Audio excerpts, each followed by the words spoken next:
was busy them days. I was real busy. 4 o'clock in the morning till 7, 8 at night or sometimes longer. And then I had all that paperwork to do in the office. When did you finally finish that? 8, 9 o'clock? Oh, I suppose. I don't know. I didn't keep track of it. Just when I was done. How much free time did you have? I mean, Well, a lot of people might go to bed at 9 o'clock at night. They had taps. I don't remember what time. But your duties was done at taps. You was free to do what you wanted to. We had what we called a geek stand. You could buy your ice cream and drinks and stuff. You had to pay for it, but just like a store, Mm-hmm. a restaurant, and you was free after your hour of the day is over. You was free. I don't remember the hours, but say 8 to 5. You had your dinner at 5, and you was free the rest of the night. And I don't know if anybody ever bothered you running on a ship. You had taps when the lights was on, but as far as I know, all East Iowa, you could run around the ship all night long. A lot of people played plover all night. I did time to myself. And the ship was like a small city. How many thousands of people are on there? I think the full crew was 3,000. Okay. And they had everything from movies to music to bands and Well, how many? the men had their own. You'd be surprised at how many bunch of guys, how many of them can play instruments. And there'd always be a bunch of guys. Someone take a guitar and start playing, someone join in. You'd always have 4 or 5 or 8 or 10 guys playing. And all you had to do is look around for the music, find it. There was all, and they had movies every night. And I never went to one, but they had them. They have a library? Oh yes. How many books did they have? I don't know. I never was in it.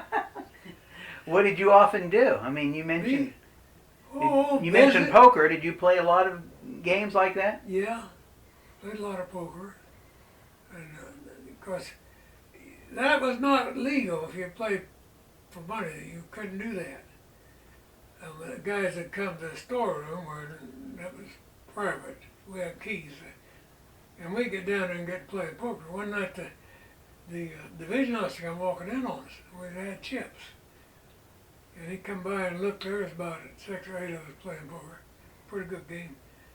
And he looked a while and I said, "You guys playing for money?" And this first class officer, "No, sir, He says, "Well, you wouldn't mind me mixing up these chips then, would you?" And first class says, "I sure wouldn't advise that, sir." He just grinned and walked off. He knew we was playing for money. How much money did you ever win or lose? I won 200-300 one night. And I had borrowed money from my brother, so I sent him what I owed him and lost the rest of it the next night.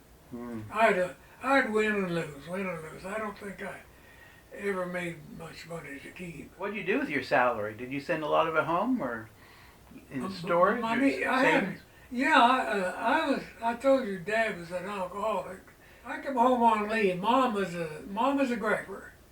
And she was writing me letters and crying about the house falling apart. And I come home and leave, and the neighbor lady was a wealthy woman, one of the folks out there, because Dad was drunk all night.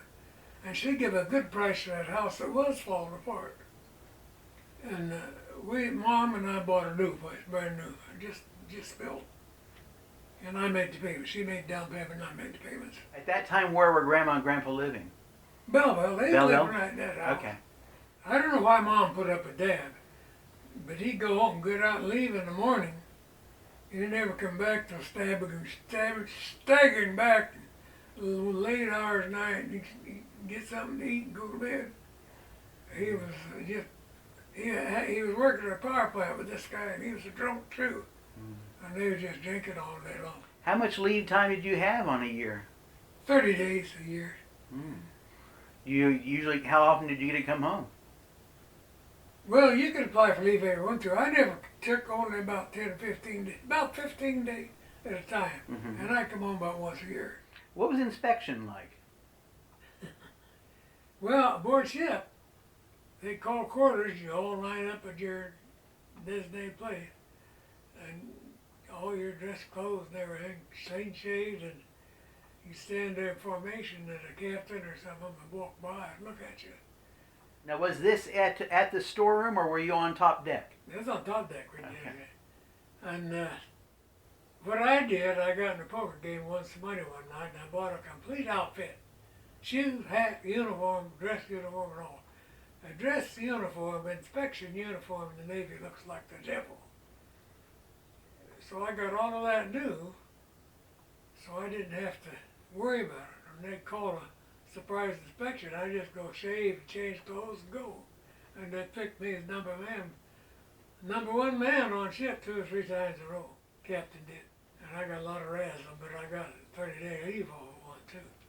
Well, not 30. When we went overseas, they give everybody 8 days.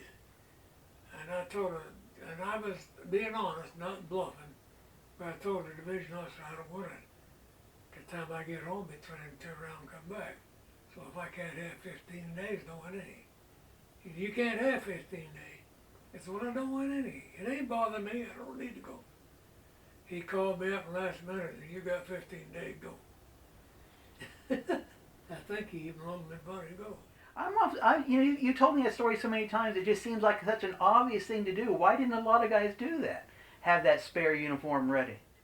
Because they spend all their money boozing. How much did it cost back then? I mean, was it expensive? I don't remember. It wasn't expensive. It wasn't all expensive. It just makes so much sense to have those shoes clean, prepped, uniform you ready. See guys in there scrubbing them white stripes and all dirty. They'd be scrubbing them and brushing and polishing their shoes and crying and moaning and, oh, me shirt, oh, me shirt. Because they've been boozing all night and not paying any attention to anything. Now, they'd have a inspection in your compartment. And me, I caught a lot of that because I had a private compartment. It's kind of a funny story. Officers like everybody else. See, they inspected by frame. Now, a frame is a room number. So many frames, and you expected that this week and somebody else next week. Well, I had a big desk, and I had a glass cover on the desk, and I had a bunch of pictures from nudist magazines on that desk. Good ones. And everybody knew it. Guys come around and look at my desk. Well, I always cleaned that off for inspection. But we had the inspection our week, and the next week we was not to be inspected, so I didn't clean it off. And I was in there working with all the nude women on that desk, and here come 4 or 5 officers, inspection party. They just come walking in and started looking at the pictures. And I thought, oh my God, I'm in trouble, so I went and grabbed the phone and called my division officer, which him and me got along good. So here he comes and says, what are you guys doing? They said, oh, we're not inspected. We're just looking at the pictures.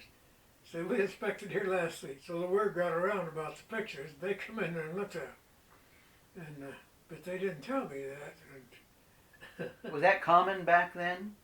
I know in World War II, the Army would distribute pornography.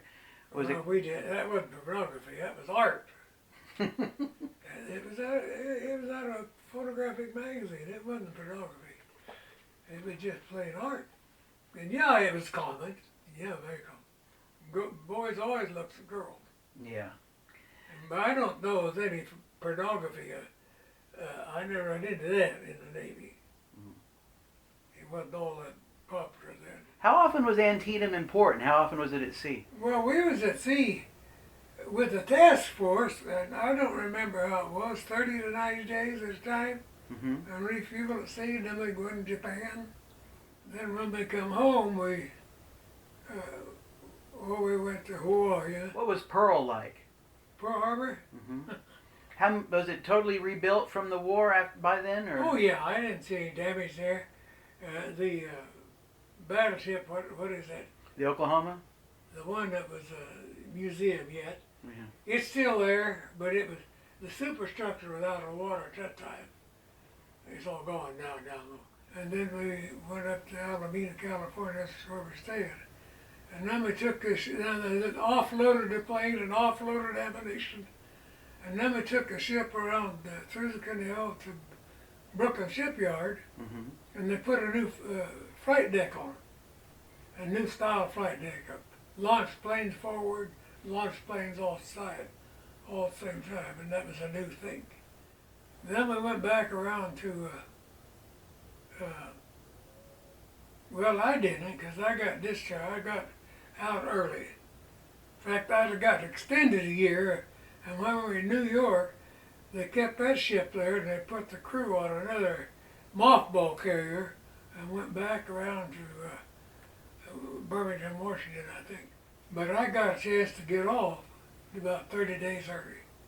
So I went over to Brooklyn Shipyard, New York, Separation Center to get discharged. Now that was good duty because they wanted you to ship over real less.